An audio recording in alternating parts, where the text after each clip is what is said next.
Hey guys, welcome to the latest episode of Beyond the Tape, a podcast that focuses on people mainly doing cool things in the Australian mountain biking industry. But today we're chatting with someone from overseas that works closely with one of Australia's greatest riders. In this episode, we are chatting with Dupelle, the manager of now the Forbidden downhill and EWS race teams. So we have a bit of a chat about the changes going from Kona, jumping onto Forbidden, and a few other things in between. It was a bit more of a friendly chat. It was quite cool, and I hope you guys get a lot out of it. Still pinch myself that I get to chat with these rad people every day. Anyway, thanks to our sponsors, Tailored Trails. They are our Tassie's specialists for statewide transfers, private group shuttles, and all-inclusive packages. They operate on all mountain bike networks across Tasmania, including Derby, Maydena, St. Helens, and the West Coast. They cater for 18 people with custom-built shuttle trailers and racks. And don't forget, if you use these guys, you're taking the hassle out of your next Tassie trip, so you can just ride. Lead Out Sports started off as a sponsor with the Tech Talks, but now they come on board for every episode this year. These guys offer some of the best tooling that you can possibly get. From Pedro's, Abbey Tools, Smooth Lube, they do a bunch of cool stuff. So make sure you hit them up or hit up your local stores to get some of their stockers, or any of our stockers. FE Sports are among the leading industry experts when it comes to supporting good imports. They also do distribution, wholesale, and customer service across Australia and New South Wales for brands like 100%, Pirelli, Wahoo, Aftershocks, and Theragun. I am absolutely loving my 100% goggles that I just got from those guys. They're super tough. The vision is high quality. I was a little bit hesitant after coming off the Liats for a couple of years, but man, these 100% have blown my mind. Super wide field of vision as well. And they fit me, which is good because I've got a big head. NS Dynamics, Australia's premium suspension service centre.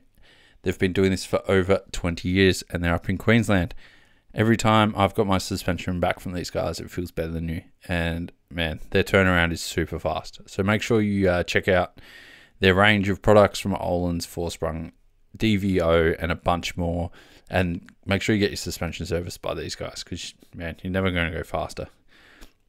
Frank Mountain Bike Apparel have just finished my custom jersey. For Nationals, hey, you got to look pro even if you're going slow. These guys are Australia's premium mountain bike apparel company based in Western Australia. They do a bunch of custom stuff along with their own cool prints. And man, their stuff is comfortable. Love working with those guys. Two Up Bike Co. These guys are the importers for Nova Wheels, Factor Components, and DuPont Lubricants. I love my Factor hubs. I can't get over how fast they roll. They're one of the reasons I'm probably beating PBs at the moment, and they just work so damn well. If you want a flawless, almost maintenance-free hub set that's going to make you go fast, hit up Two Up Bike Co. Dirt Surfer mud guards are made of 100% recycled materials and 100% recyclable. So they don't only just keep the mud out of your eyes, they look rad. Custom designs for you. You can get whatever you want, and they're 100% recyclable. I've actually got some of their new kind of custom frame skin designs coming down as well, so I'm super keen to put them on the Marin. To keep all the bike clean, I just got a fresh batch of crush hose. Their premium bike care kit has everything you need in it, and it's got a bucket as well. So man, keep those Coronas cold. Am I still allowed to say Corona? Keep those Coronas cold in a bucket while you wash your bike. Keep them on ice. Use their premium goods, keep them looking good, and use the Dirt Surf stuff to keep it protected. Now, lastly, we've got Fist Handwear. These guys have been making gloves for a very, very long time, and they're absolutely killing it. There's no other glove I'd wear in the world, and man, they're so comfortable. They offer me protection, they're comfortable, and they stay put. One of the main things I hate is when gloves slip around. So check out Chapter 17 now. Don't forget to head over to all these websites and use Beyond the Tape at checkout, or possibly Beyond the Tape 10. Give both of them a go, see what happens, and get yourself a bit of a hefty discount. And every time you do that, they let the people know that you guys are actually listening to these long-ass ads and are keen to buy their stuff. So support them, they support us, and we'll keep this all going in a nice, happy circle of life. Anyway, that's enough stupidity from me. Grab beer, grab water, grab a wine, and grab whatever makes you happy, and enjoy this episode with Dupelle.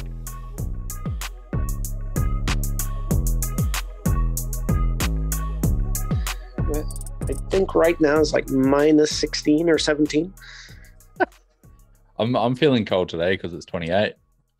Yeah. It's down from 40. Yeah, exactly. So that's good for you guys. You get to like go mountain biking later in the day, and you can survive during the day. So yeah, it's amazing. No, it's at a couple of years back when I did go to Adelaide, it was something like 42, and I came back here at this time of year, and it was minus 36. How did your body take that? That would be brutal. I lasted 3 weeks and got in the car and headed down south to California to go ride bikes with some friends down there and work from a good friend's house. Yeah. 3 weeks is longer than I would have lasted. I think 3 hours and I would have been out of there. Yeah, no, I had gotten off the plane, and it just that little gap when you get off the plane where there's like air coming in from the hallway to the airport building and to the terminal from the airplane, and just that was kind of like I had brought a sweater and the whole thing.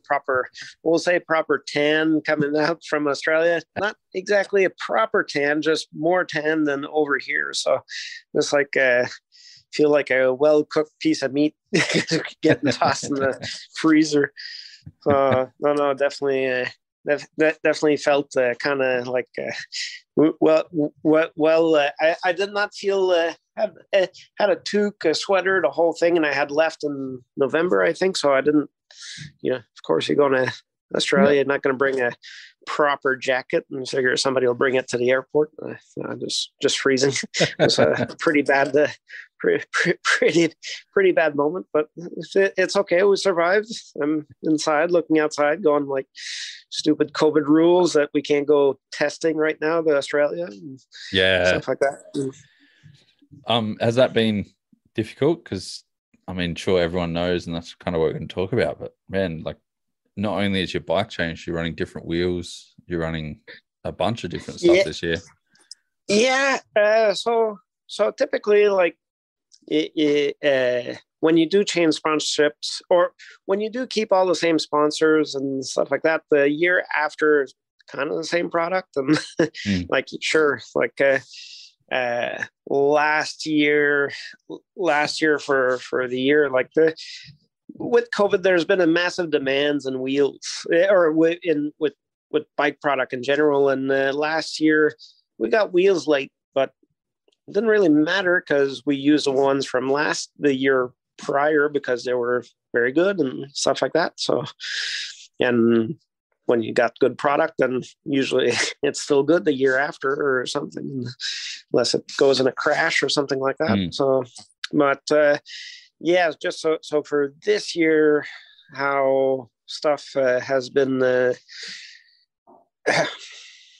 I don't know, inexistent, we'll say, and products got more delays than normal. So that's just been pretty bad. So Connor's got three full bikes now, but has technically one set of wheels for it, and we're just waiting for those wheels. And I was kind of speaking with the Crank Butters guys, going like, hey, they say like, oh yeah, in February we'll get more.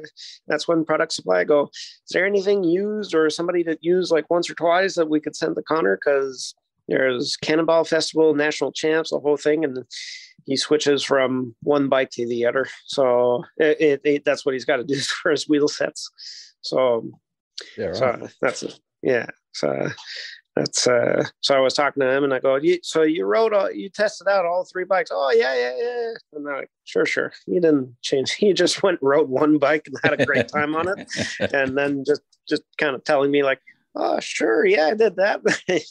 You do your homework? Sure, I did. But no, it's all good. Still, the bikes are really, really good. So there's there's no worry there, and just for Connor to get used to it at the moment. And he seems to having a blast for it. And when he did get the bikes back last month, I was talking to him every day, and then he spoke to me. He says, "I got all 3 boxes." Then I didn't hear anything for a whole week from him, and I tell him like, "He's still alive, everything's okay." And he's there like, "Yeah, bikes are awesome. Just been riding every day." So that means that means it's good. He's out there having a good time on it. Well, he put that little Instagram edit up that Shelley filmed the other day, and I actually went and rode that track for the first time yesterday. And it is nowhere near as easy as he makes that look. Like, he is fast on that bike, that's for sure. Yeah. Well, he's not one to talk about it, but he is pretty talented. So yeah, I've heard the rumor, but never from him. Yeah, exactly. When he can't no out of his history, no one will be ever able to blame him to be all talk and all show, no go. So when did you guys find out that, or when was the decision made that you'd be going off Kona? Because that was a 10+ year deal. Yeah. All that stuff last, I believe it was last April. Okay. So Kona's wasn't going to be making the downhill bike anymore. And last April, they told us, we still want to keep all of you around, but not going to go racing anymore. Okay. So, and that's just just certain things like their downhill bike doesn't exist anymore, and Connor's really good downhill racer and it's a downhill program, so it's understandable. And it's like you said, a 10-year relationship. A lot of people were all friends and kind of like family and stuff like that, and in the true sense that everybody likes each other, everybody argues, and then everybody gets shit done together. So that was the whole thing. So that was a very hard decision, and it came down to being in finale watching the World Cup in West Virginia, and all of us just watching the World Cup, and Connor looked at it and goes, "Shit, I want to be there." So and right. There's no for Kona's decision, that's a business marketing decision, and there's no we'll say bad feelings there or anything like that. It's just that's their decision. And once we came and told them that we would want to keep racing, they said, "Okay, can we would like to keep you, but not gonna put sticks in your wheels to what you guys want to do." So, and that's it. So they even said, "We got to give you a recommendation for anything," and or they said that to me, or the owner Jake had said that, and goes, "Well, if I can do anything to help, let me know." And we told them and got stuff done. And the Forbidden guys are definitely. I'm really happy because it's not. It's up and coming. Everybody there is passionate about bikes, and there's a lot of really good riders there. So everybody's up on making good bikes and really passionate about it. Now, to bring Connor and have an existing team that they already have, and to make it bigger, as far as the team goes, Magnus and Reese are stoked on it.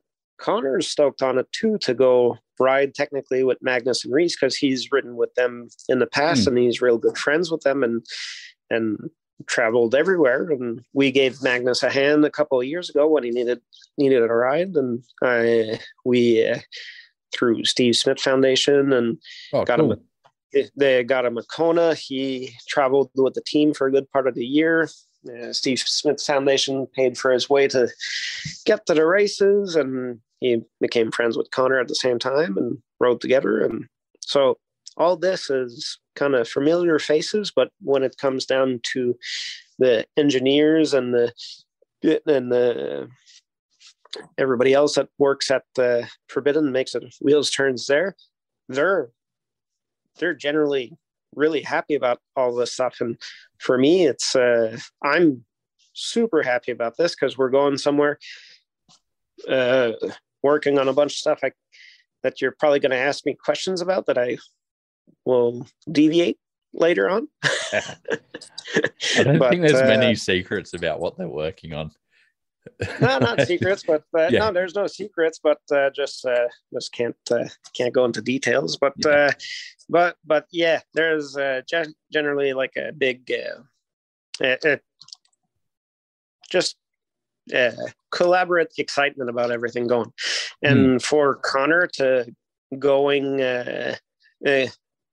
committing to full World Cup season again, he's generally excited about that. So am I, so is Ant-Man, and so is the whole team. So yeah, how could I say? I've to express myself in the proper way. We're very happy and very excited, and it's genuine from a lot of people. So it's not the biggest budget, won't be the biggest truck still.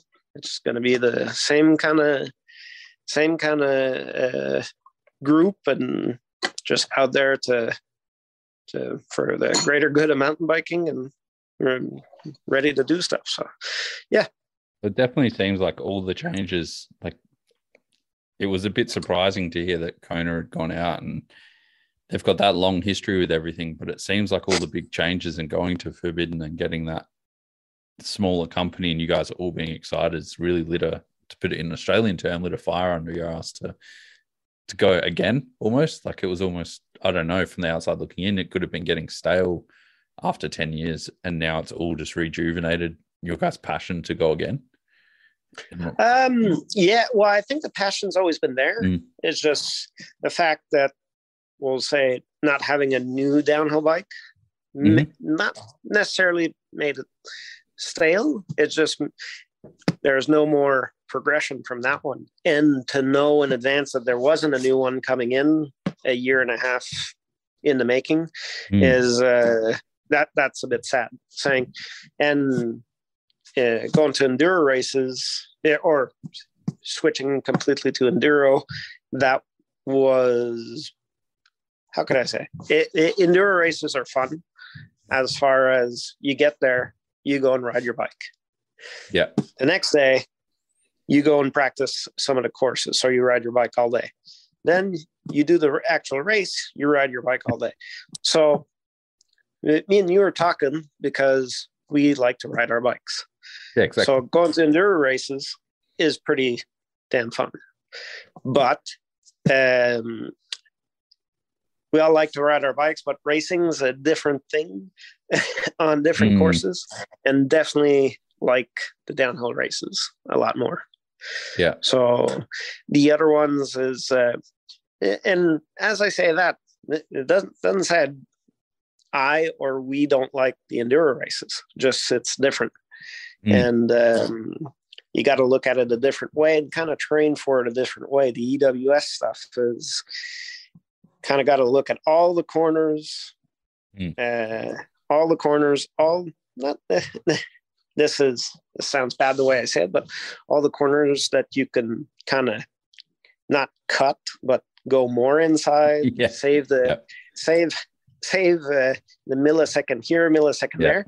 And you get technically one pass at all of this unless you push back up and try again. These things. So it does rule out to be the better racer guy to get out there and get that done. So hats off to Jack and Richie for all that stuff. And that's what Jack did is very admirable as far as a racer and stuff like that. And it's awesome. He's figured it out.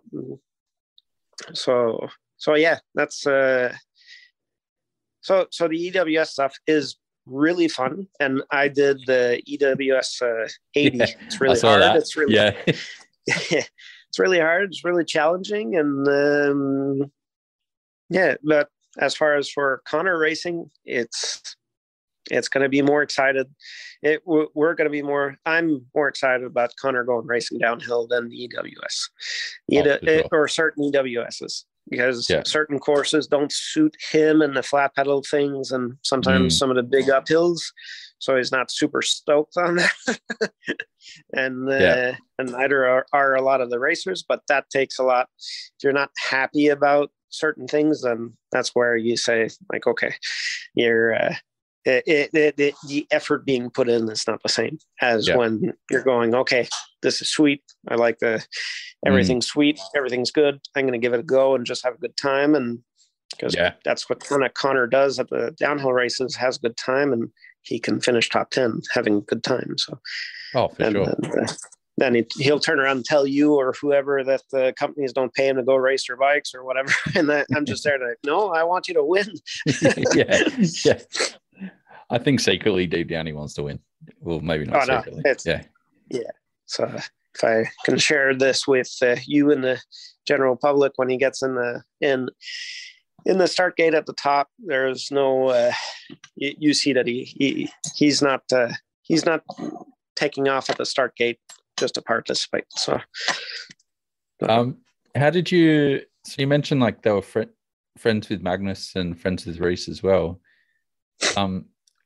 Did you just basically pick the team again to keep that kind of family and that overall vibe, or were they based off as well?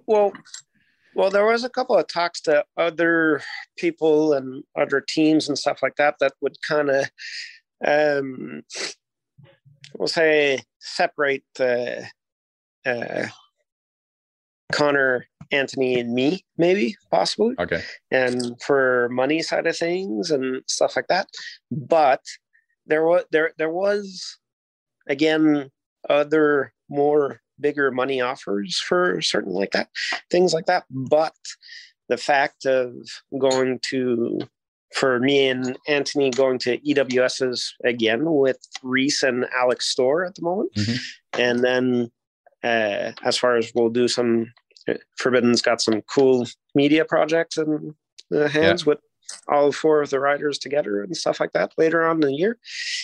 And the pick was better to do this. Like we know Reese. We've met other people at Forbidden, as far as spoken to the owner, the marketing guys, like Stefan at the Canadian sales crew, all that stuff to go through, and it just feels much better than somewhere else where you'd go and turn around and they would tell Connor kind of like dance monkey dance.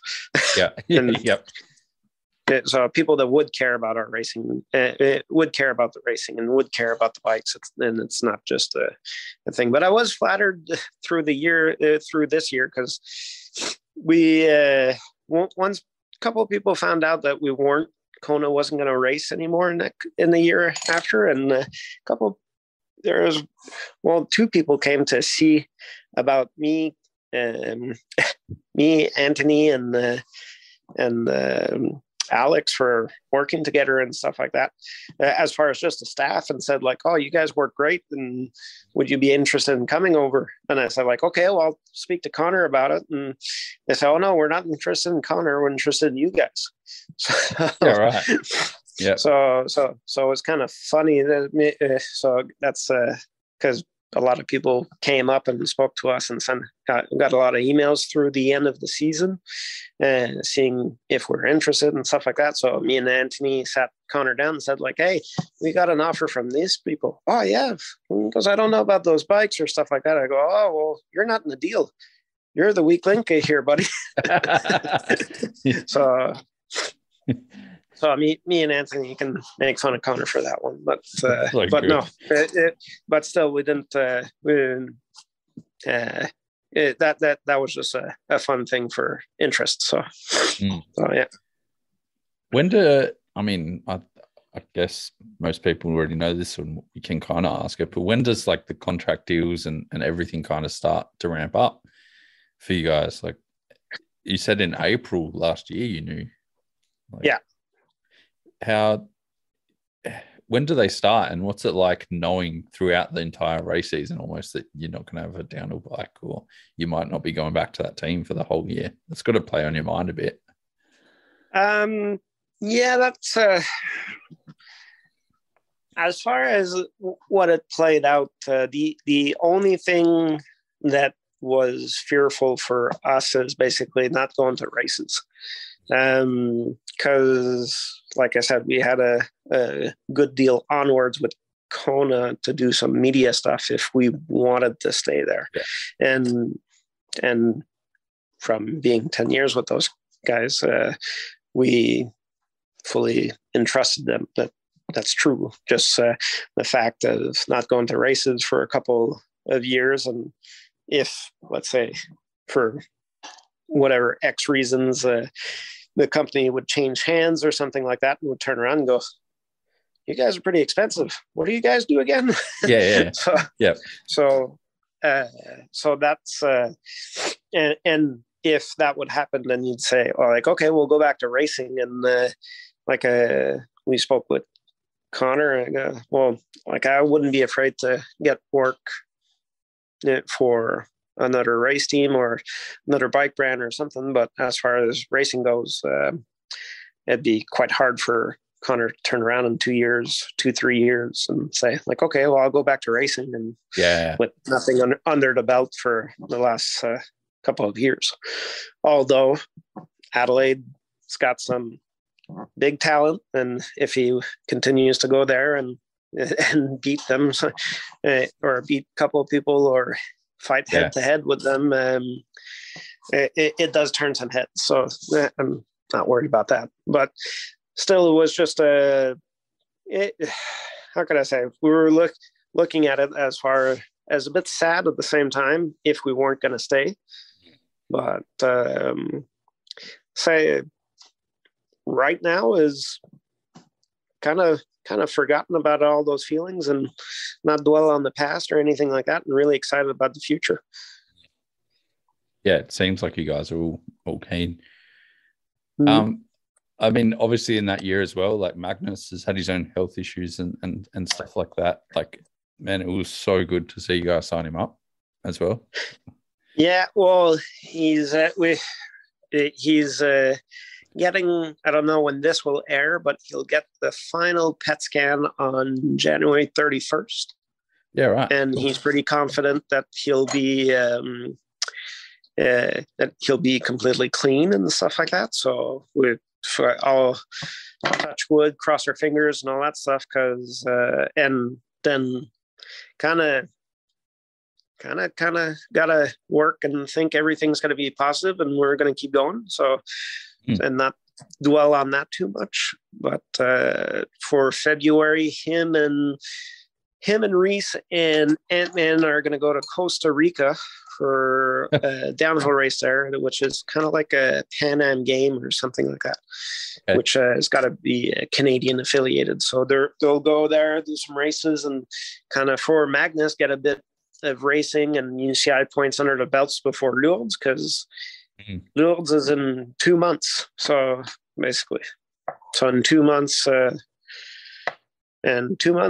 I'll be either heading to Europe or in Europe already. I don't know if Connor will listen to this podcast, but he'll probably wake up and go, "Oh shit! In 2 months, I'll be in Europe." Yeah, probably. Yeah, better look at the emails. Better look at my emails. Where's my flight info? But that's like that's a huge feat to go from like Magnus's year that he's had to racing. Like I don't think that should be undersold at all. Like going from that illness and going through chemo and going through all those therapies and then getting a clean thing and then to be racing in 2 months or less than, that's insane. Yeah, that's that is a task that not very many people would be able to achieve, I think. No. definitely not. And regardless, like I told them, and like the people at Forbidden told them, like, oh, you don't have to do the first one if you don't want to, because he felt a bit. I think he was feeling a bit anxious for it. I said, like, just come out there, give it a try. Let's not worry about it too much, and let's not worry about you having not raced in over a year. Let's just go as stuff would be normal, and have a good time, and kind of enjoy the time we got here, and make this a thing that we like. Make sure we remember that. So, That's it's going to be cool to watch for sure. Mm-hmm. But you also had a few, like, so you had Miranda Miller leave the team as well. Like, that would have been a big shock to the system, I guess, and to your planning and for the year. Well, Miranda stayed on with Connor with Kona, which is a good thing. She can kind of. Miranda has some really good marketing ideas, which I'm sure any bike company in the future will wake up and go like, oh wow, you work much more than just a racer. And she's very organized and has plenty of plans of actions for stuff. And sometimes she undersells herself when she does talk about that stuff, but she's actually really good for all that stuff. And she's got, her talent goes further. So this is kind of a stepping stone, I believe, for her to do more media projects. And she will go to still some of the races, but she'll concentrate on something else and give that a try this year. Yeah. So still you say she's not on the team or anything like that, but maybe send her an email and remind her that I'm not getting paid to work with her anymore, because she does send me texts like every day to ask questions and stuff like that. Oh man. Yeah. If anyone's got the best, so if well, you're on the phone, but I would show you a screenshot of what this was. It was. I think all through December, I told her. All through December, I told her, like, you only got till the 31st to talk to me. So then I think it was on the 4th of January, and I sent back a text like, I'm sorry, this phone number is unavailable at the moment until further notice. But just to kid around, but no. So Miranda helped out since her and Remy, since she's very, very young, sleeping on the floor at my house to come do races here in Bromont and stuff like that. So yeah, no, that's the whole racing world is not completely separated. It's like there's still phone numbers and talk like this with the video stuff and across the world, where you're in the 30. Cool 28 degrees, and I'm in a cool garage that was warmed at 17 that I just turned off the fan because I don't want it to interfere with the mic. That's just getting colder as I feel it. So. On that, like, media and marketing side of things that we're kind of talking about, is that more prevalent in the contracts and negotiations for even race teams now? There's a lot more. There is a lot more. YouTube, Instagram, all those things are very much an asset at the moment. Yeah. Are we going to see Ant-Man filming Kona for YouTube again? Well, all those videos are pretty good for what they got up to while they were in Europe this summer. But yeah, we're going to see a lot more of that stuff. But it'll be a bit. Forbidden has someone in the house that will travel with us. Really? Yeah, so it won't be every race, but you're going to see some cool stuff. That's a big deal. They're committed, that's for sure. Yeah. Oh, no, fully committed. It's so right now there's a lot of planning and lots of work and freezing at the same time, and it's good. Yeah. Good going forward. Like I've told you this in the past on that podcast the other time, that I feel very bad when I say this, but I can't wait till the season's over, So just to look back, one, everybody made it out safely, and what did we accomplish? And let's keep going forward. So what can we do better the year after? So that's a bunch of stuff that, like I said, I feel bad saying it because it sounds bad. Like, oh, I can't wait till this is over. But that's not. Yeah, but that's not really the background of it. I can't wait till the end of the season where you come back and in the garage and decompress and go, okay, I'll go for a bike ride and let's go to next year. What do we plan next year? And keep going that way. But yeah, that's generally the very very excited about going to all the World Cups and all these things, and not just excited just to have a full committed to the World Cup again, but just very excited that stuff's actually happening, and we're moving from the whole COVID 2 years. I'm pretty sure this year will be a normal year. So hopefully, yeah. We need it. It'll be a more normal year.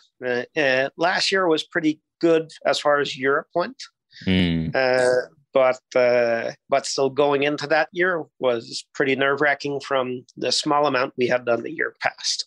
Yeah. So that for me is a big kind of a bit less worried about it. Were you worried about going to the downhill races with a company that doesn't make a downhill bike? Well, this is the questions I was telling you about that I will avoid. But yeah, I have every bit of confidence in this company for a downhill bike. Oh, no, not for a downhill bike, but for generally a good running bicycle. Yeah. So that might go downhill really well. And the current bike goes downhill really well. It just happens to go uphill really well as well. So, for that type of bike. So yeah, I'm from it. So this company has only been going for about 3 years now, but the people that are involved in this company, these are not this is not people that I have just started 3 years ago and started a bike company. That they know how it works, and the whole, when you look at all the production and the bikes actually being sold and being out there and having everything planned out, it's a good course of action. So it's not like, I'm not worried at all. What did you test ride, or do you guys send bikes from potential sponsors to get test ridden before making the decision? Like, is that part of the process? Yeah, it depends when and where and how much time you have. But we did speak to certain things that certain people that wanted to were interested, and we did speak about that stuff, that you can sit on a bike here and there and try it out in the parking lot. But Connor was supposed to come to Canada last year, and there was but unfortunately Air Canada didn't want to let him on the plane, even though the government said the paperwork was okay. And and I sent all the proper emails, and when I spoke to the person on the phone, they said oh, you're going to get a reply from that in 6 to 9 months. And I'm not really, and I did. I finally did. September and October, I got a bunch of replies. And I'm that's too, how could you need? How could you be that late? But anyway, not to get off topic. We did have planned to try out a couple of different bikes, but that didn't work out. And in finale, when Connor did decide okay, we're gonna figure out and try to get a deal, or we're gonna keep racing, and we'll have to get another deal. He did try out Reese's bike just a tiny bit here and there, and just to see not necessarily what how well that one rode, but just what we have to expect.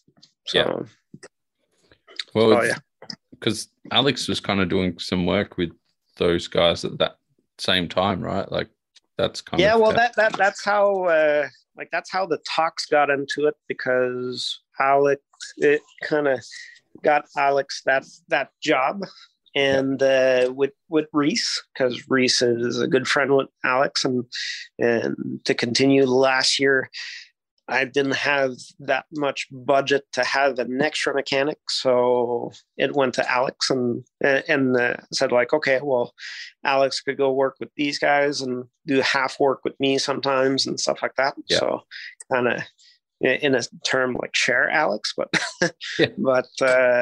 but yeah, so that's how the relationship came about. So So you're only running with the two mechanics this year, you and Ant-Man?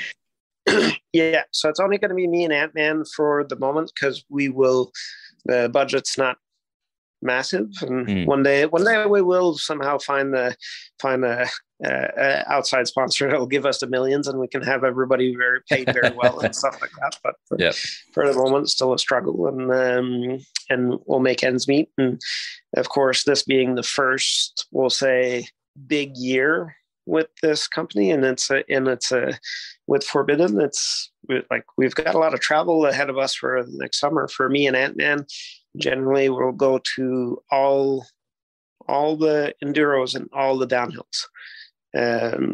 Sometimes me and Ant-Man will alternate some of the enduros, but then we have Thomas that does the media stuff. He'll also be traveling with us, and this will give out a lot of help for sponsors and a lot of appreciation from a lot of people, because again, Reese is a really good rider as well, and a really good kid, very quiet on social media. And Tom actually did a good job with him this year of showcasing him off a tiny bit through the Forbidden channels. So that's a good thing. And for Magnus as well, to a bit, not tell that story, but to show his success that he's done,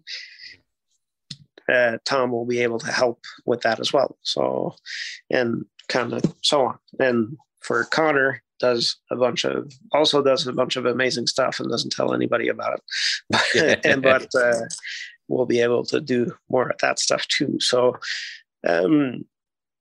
in a sense, it should all just been working quite a bit lately for what's coming. So this is a whole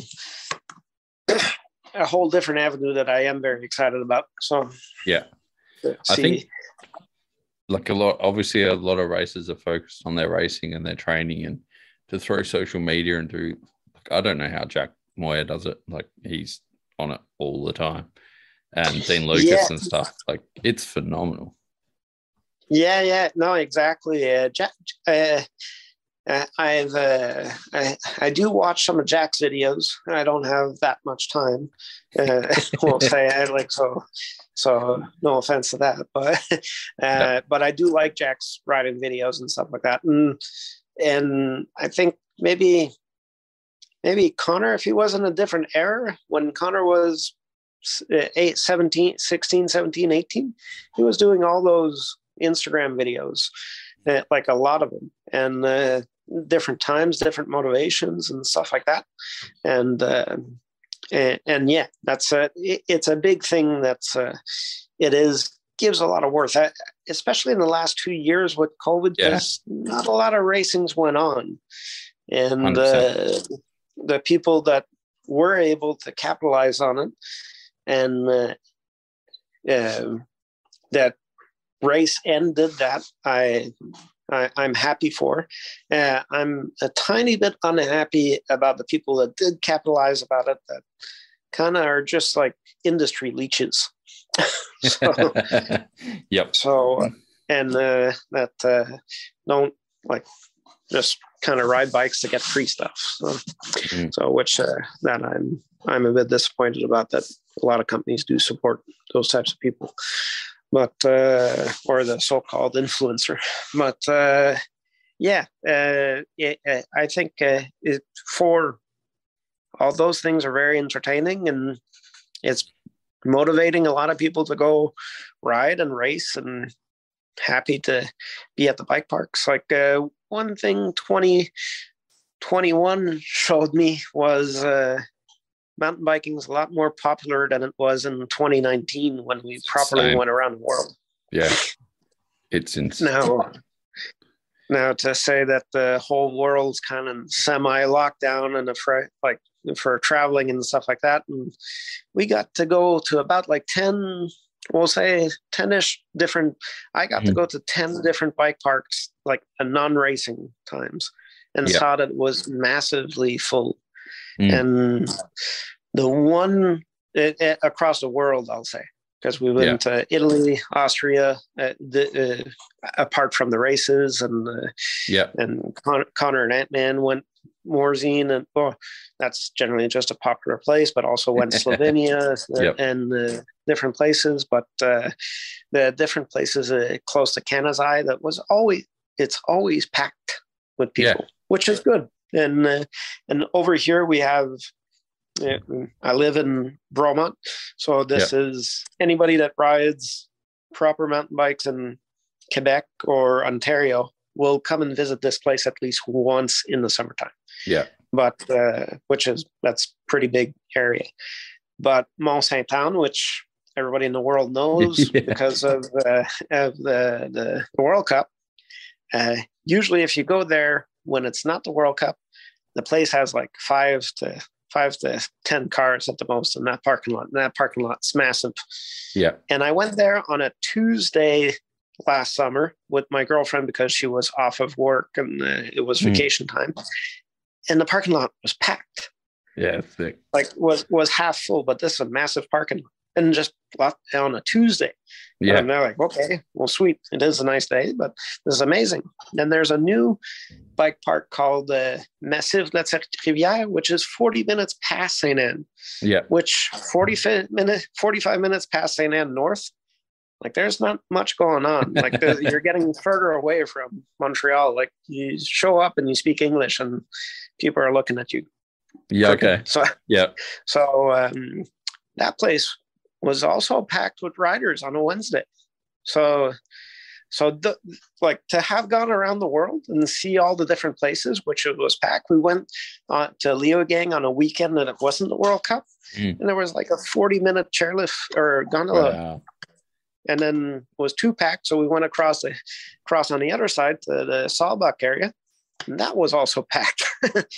So for me, the most impressive ones were the local ones here, Mont Saint Anne and Massif, because those are the ones we go at that are generally deserted. Yeah. So, and they were packed, which I know they're deserted because I've been going there once a year at least for the past like 25 years. So I don't think the sport's ever been this healthy. Like it's crazy.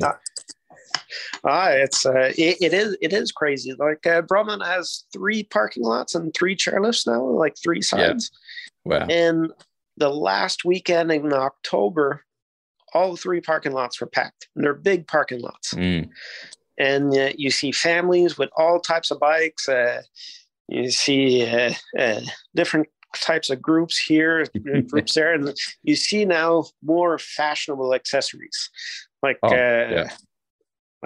the. And I was talking about this with Mandy about the Darko clothing, how I see more and more here in Bromont, and people are stoked to have, and we'll say that how cool their jerseys look and all that stuff. So it's become like accessorized, like the ski industry kind of thing.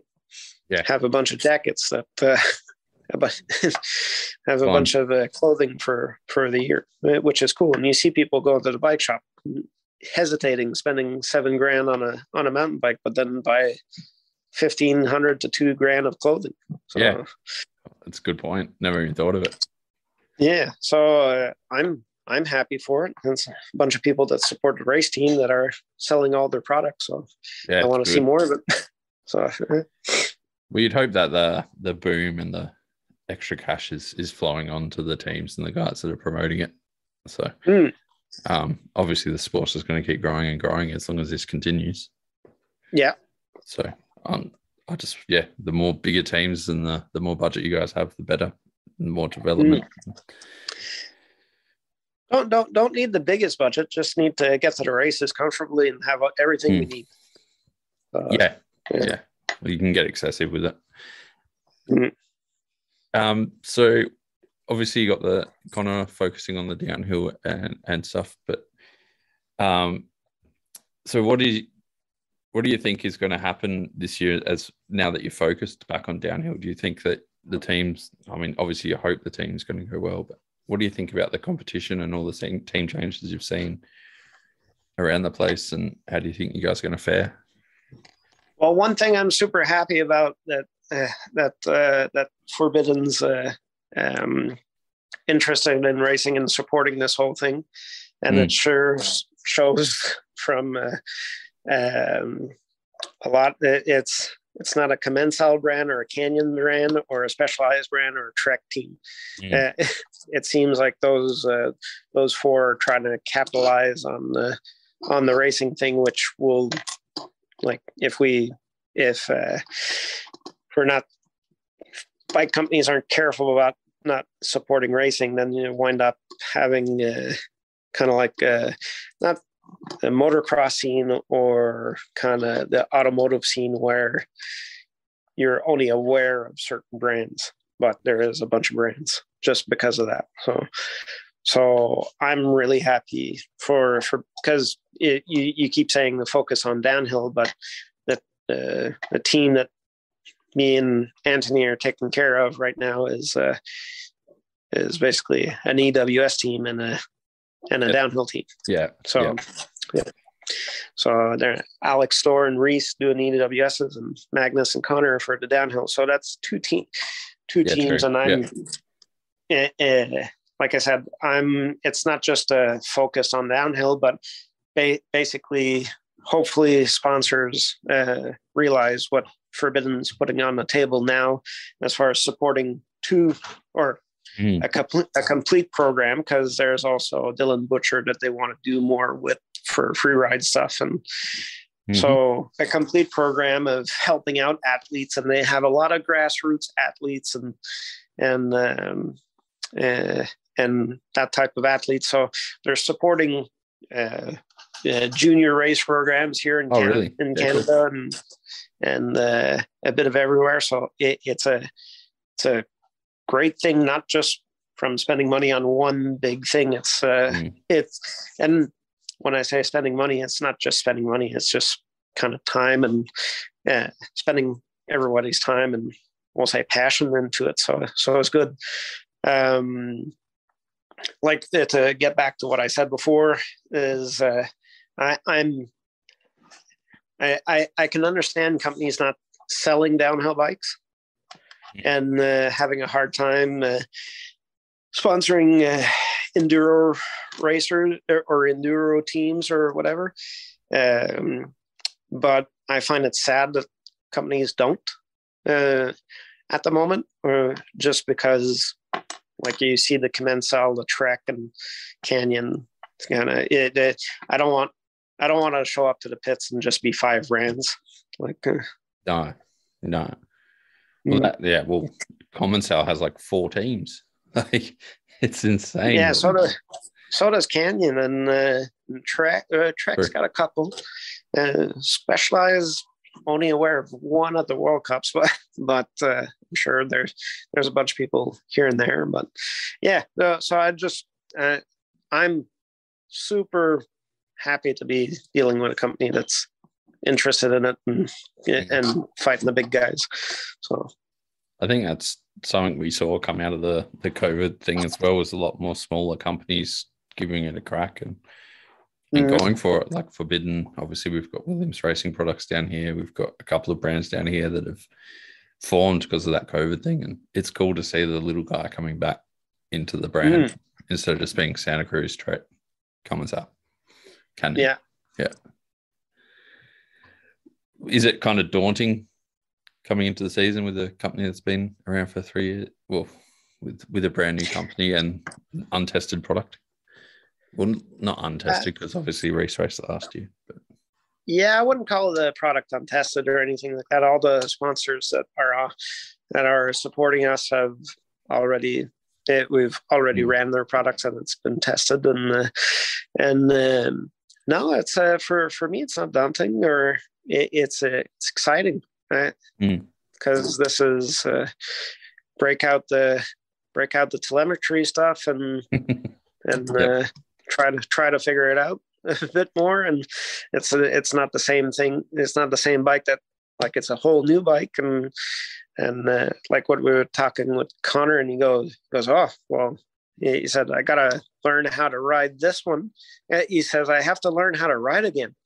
But not in a negative way. It's just kind of, this is a whole new thing. For the other bikes, were always similar from one to the other, as far as even if they were new bikes, but it was easy to adapt right away.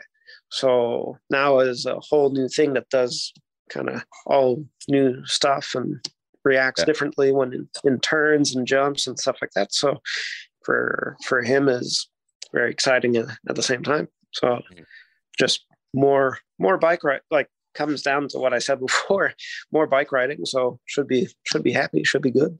Not especially for you guys. It's a cool 28 degrees now, but you get to say like, I have to go ride again. yeah it's 40. Yeah So but that was pretty it haven't been to Adelaide and stayed there for a long time. You're aware of fire bans and what does fire ban mean? Yeah. But right before New Year's, we wanted that little video that the Fletcher guys did and the photos, trying to get something together. But then they're like, okay, we'll get this done. And he goes, oh yeah, but they're and speaking with the marketing people at Forbidden and on a call like this, and the guy said like, oh yeah, we can't go filming because there's a fire ban. And they're all looking like, what do you mean there's a fire ban?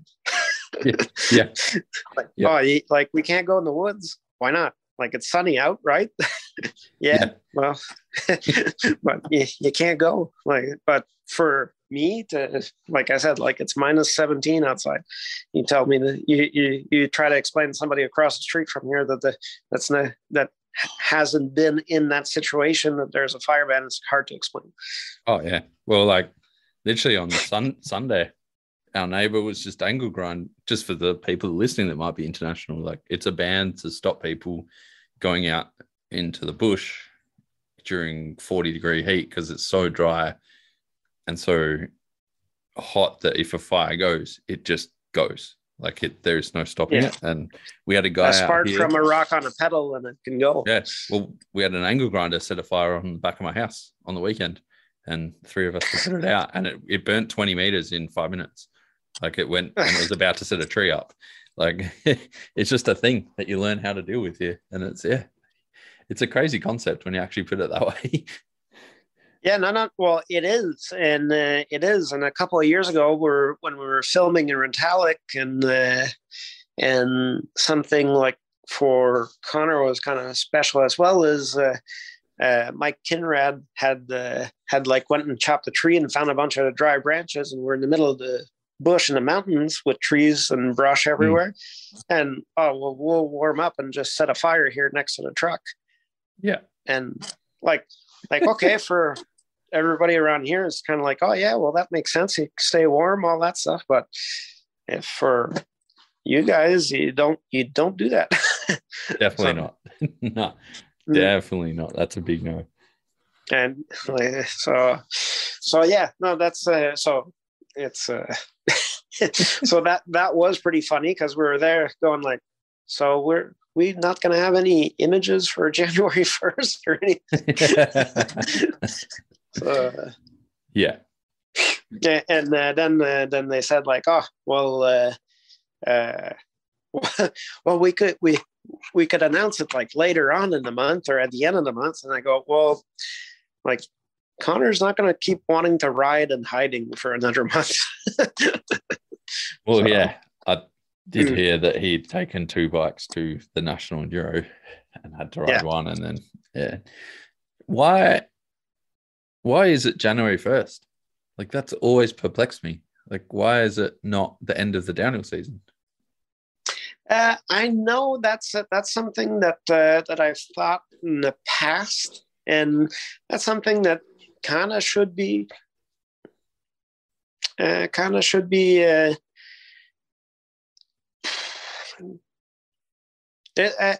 you can reason with it. As far as I can completely understand the end of the downhill season, where you can see every Australian rider coming back into summer, and then kind of apart from South Africa and like Australia and New Zealand, that's you're not going into summertime.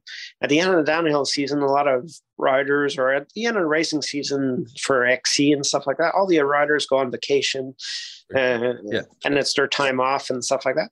And it, for media purposes, it's kind of cool that we have all something to talk about this month, and keep it going mainstream. If we knew everything was what was happening, there would be no hype for January 1st. And there would be no racing rumors on Vital, and then the month of January we wouldn't have anything to talk about. Nothing to talk about, but it's a nice thing. So my only worry for this was kind of like, okay, well, for sure at some point Connor's just going to be riding that bike in the group rides in Adelaide with or that Christmas that Boxing Day ride with 100 people or something like that, and just be mad and just ride the bike, and then it'd be on the internet, and then we announce it, and then it's not so special. So I think we're pretty good down here for that. I don't know what it's like around everywhere else, but we all know we all know what's going on. Like, everyone's behind him. Do you watch do you read the rumors religiously or look at them at all? Because they're quite good. No, I don't. I don't. Again, like somehow I don't have. I don't think of checking that stuff out. Yeah. So, but when we did do the press release that went on Ping Bike at the same time as Santa Cruz, a couple of other people told me, like, oh, did you check the thing out? And did you check the thing out? They're talking about the syndicate thing, and people are really working hard on like the puzzle and stuff like that. And so I went and checked it out while I was just going to bed and just lying in bed, and while Manu, my girlfriend, was reading her book, and I was looking through my phone and going like, oh shit, somebody says that they're sponsored by Bertec, because I shared it on I shared a picture of my fat bike with the Bertec handlebar in the snow. Yeah. And I was there looking at this going like, oh, fuck, this is like, I feel like almost invasion of privacy. The one that got me was when a good friend, mutual friend of one of Connor's, Jamie, he put up a photo of them going for a gravel ride, and Connor had forbidden socks on, and someone zoomed in on the socks and worked out they were forbidden socks. Well, exactly. That's exactly. When that got around at the office, and I saw the picture, and I go, oh, somebody showed me the picture and said, oh, there's forbidden socks, and were relating to me, to telling me he had forbidden socks on, and it went on that Vital thing. But I sent them the picture and I said, like, couldn't you keep those socks in like the wrapper for another day or like for another week or so? Like, he goes, oh, I didn't think of that. And he goes, really, really dropped the bomb on that one. So, and it's pretty hard that somebody zoomed in to look at the socks. Yeah, and it wasn't even like he put the story up and someone's clicked on his story to go to this other thing, and zoomed in on these socks because he thought there might be a clue. Like these guys are in the wrong occupation. They should be private detectives or conspiracy theorist busters. Well, here's where I think it comes back to what we were talking about. Why don't we do the end of the downhill season and somebody goes the next day to, we'll say, like from one company to the other one? But this is pretty cool. This is pretty cool that it generated somebody to be crazy enough to zoom in on some guy on his bike socks. Yeah, it's insane. It's funny because I got it here, but what is it this year? It's 56 pages this year, just on team rumors. Like, yeah, I guess it makes sense to me now.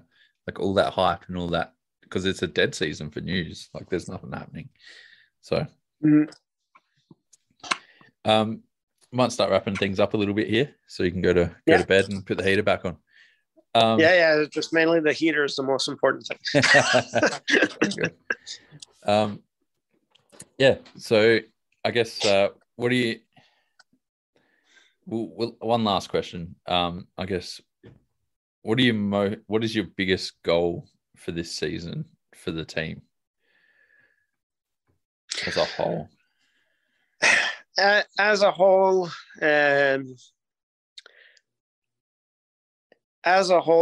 I want all the success, but my goal every year is, like I've said in the past, for everybody to kind of come home safe and to have had a good time. So, and I think if that's regardless of everything else, if we focus on everybody coming home safe and having a good time, then the rest we're out there to. We're going to go out there to race, even though Connor says he's not paid to win or whatever. It's all bullshit. he's gonna get out there and he's gonna go for it. For Magnus, for everything that he's done, he's already succeeded and had the biggest competition of his life now. So the rest of the season is going to go by pretty smoothly, I think, as far as how everybody's excited to go. And it doesn't feel like there's any expectations from everyone, because that's one thing. I'm not going to let anything out too far, but as far as bikes go and stuff like that, there's a variety of different bikes coming up, and they said, does it matter which one? And they're like, no, it's we will make the best of whatever we got. That's cool. And that's generally that's on the downhill team side, and that's generally everybody's gonna work real hard to do their best, and it's going to be a pretty cool thing that's going to be shared on media. And for the EWS side, Reese is a lot better than what he says. He's super humble, and he's every year he shows a tiny bit of his talent, and I think this is where he's coming into being more confident and going faster and getting up to speed. Alex Storr, which just saying his full name there, so anybody who listens to it should go follow him on Instagram, because he is a very talented rider. He's did some really good U21 races last year. And as far as when we talk about just being entertained on social media and loving biking. Alex loves the bike, and he does a bunch of cool stuff that reminds me of me and my buddies when we were kids, just making jumps everywhere and wheelies and all that stuff. And from just dealing with him so far. And last year I helped him out with a pair of 5'10" shoes because he didn't have shoes at the races. And a very considerate kid and very polite and very nice. So, and like he spoke to him on the phone and he says, like, would it be okay if I could reach out to Connor just to talk about flat pedal stuff? And I go, yeah, sure. Like, and it's like, absolutely. Like, just reach out to him. And I told Connor, and he says, oh yeah, that's not a problem. Like, that's amazing. He's such a nice kid and stuff. So yeah, that's it's a good group of people, which I'm stoked on. So as far as expectations go, yes, we all have goals. Yeah. and we all want to win. We all want to be on the podium. All want to come back and make the millions of dollars and all that stuff. But yeah, no, the expectation is my expectation that I want is just the goal. Everybody makes it home safe, and I'm guaranteed for how everybody's excited. There's no doubt that it's going to be good. And I think this is probably the most excited I've been for a team for a long time. Just as like it's not an underdog which I'm very situation. glad to hear that. And you're not the first that's told me this. So I'm super happy about this. So that's why I say there were no expectations. I know it's going to be good. So like it's not an underdog situation, but it's just like a whole new team. It's a whole new thing. And you got some good riders, good people. It's just going to be, I'm excited. I'm keen to see how it goes out. Mm-hmm. Well, yeah. Me too. So thanks. Go ahead. But so thank you for listening to me blabber for an hour or some sort. But always a pleasure. Always a pleasure. I thought you were calling me to see the specs on my e-fat bike. Oh man, that's a thing you're never going to see down here. That's for sure. Well, that's a thing you never see anywhere in the world, pretty much. Like, especially here in Bromont, that like fat biking is just normally is kind of horrible, going up hills and your back wheels sliding because it's soft and all that stuff, and it's just horrible. But the guys here in Bromont do such a good job. It's all the same guys that do the trails in the summertime, and they run the snowmobile on all the trails. Oh, really? So it comes on hard pack. But they do them all on the super steep trails that you see videos of Connor coming down and other videos of Bromont, which are pretty gnarly tracks, and they get to do that. So Bromont here is fun. I went to Quebec City last year thinking like, oh, I'll take my fat biking adventure further, and it was fucking boring. Oh, that's too good. So easy, yeah. Man. Well, I better let you get the heater on. Yeah. I've got to get back to work. So sounds good. Yeah. Thanks so much for coming on, and we'll chat again soon. Sounds good. All right. Have a good day. Easy, mate. Don't catch a cold with the cold weather. I won't, mate. I won't. We'll put another jump on. All right. Thanks, mate. Sounds good. Speak soon. Bye. Bye.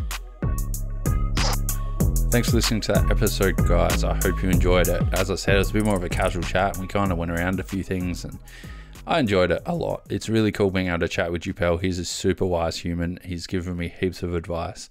And man, he's just blunt, to the point, knows what's up. Love working with him.